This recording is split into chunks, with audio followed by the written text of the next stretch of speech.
তো সায়েন্স ফ্যাকাল্টির বাসায় রেড দেওয়ার পর খুবই খারাপ অবস্থা। আমরা আসলে খুবই আতঙ্কের মতো অবস্থায় ছিলাম যে আসলে কখন কি হয়ে যায় রেড দেওয়ার পর থেকে। তখন আমাদের ম্যাচগুলো এইভাবে বলবো না যে আসলে আমাদের ভাইরা যে ম্যাচে থাকতো সেই ম্যাচগুলোতে আমাদের ভাইদেরকে যারা এতদিন ভালোবাসতো, কিন্তু এই যে জুলুম স্ট্রিম রোলার যে যাবে তাদের জীবনে, এই ঝুঁকি তারা নিতে চাচ্ছিল না। শেষমেশ তারা ম্যাচ ছাড়তে বাধ্য হয়। আমাদের ভাইরাও সন্ন্যাসারা হয়ে যাচ্ছিল, বিভিন্ন ম্যাচে ছড়াইছিটে থাকতো। আসলে এই জায়গাগুলোতে আপনি নিজেকে শিবির হিসেবে পরিচয় দেওয়াটা, এটা কোনোভাবে ওই সময়ের আলোকে একটা বাস্তবসম্মত, হ্যাঁ একবারে সুইসাইডের মতো ডিরেক্টলি, এটাই বাস্তবসম্মত বলতে, যেটা এখন বলে অনেকেই খুব মানে লজ্জা, মানে এরকম কিছু বলার চেষ্টা করে, এটাই বলে আর কি ডিরেক্ট।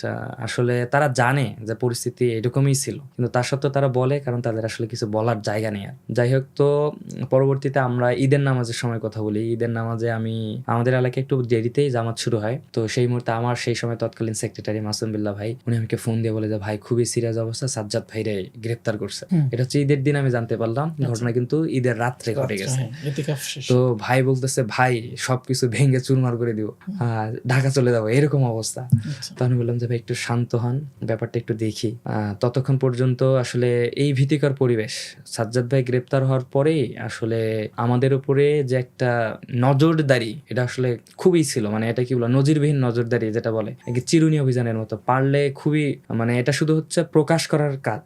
যেমন আমাদের প্রথমবার যখন গ্রেফতার হলো, গ্রেপ্তারের নোটিশটা প্রায় 3 দিন পর বা 2 দিন পর জানতে পারছে যে জগন্নাথ বিশ্ববিদ্যালয় 11 জন স্টুডেন্ট গ্রেফতার হয়েছে, পুলিশ নিয়ে গিয়েছে।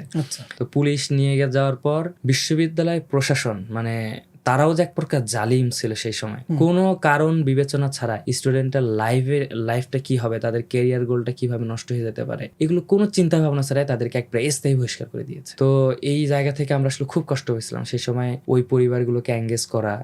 এর ভিতরে একজনের পরিবার হচ্ছে আওয়ামী লীগ ছিল, নীলফামারীতে বাড়ি। তো সেই ছেলেগুলো হচ্ছে জীবনের প্রথম জগন্নাথ ইউনিভার্সিটি ভর্তি, তাদের আসার 2 থেকে 3 মাস হচ্ছে, তাদেরকে 2017 সালের মামলা দিয়ে গ্রেফতার করছে, প্রায় 3-4 বছর আগের মামলা দিয়ে।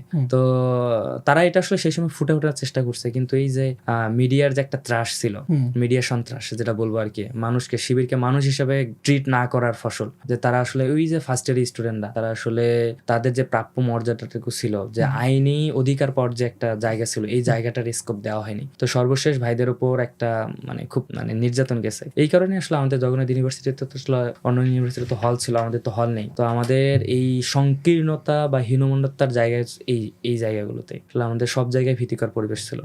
যেমন অন্যান্য ইউনিভার্সিটির ক্ষেত্রে আমরা দেখি যে একটা হল এক জায়গায় অবস্থিত, এটা এক থানার আন্ডারে। তো আমাদের হলগুলো তো বা আমাদের ম্যাচগুলো তো বিক্ষিপ্ত, আমাদের জগন্নাথের আশেপাশে 4টা থানা। তো এই জায়গায় সব জায়গায় আতঙ্কের বিষয় থাকা লাগতো যে কখন কোন থানা কোন দিক থেকে রেড দেয়।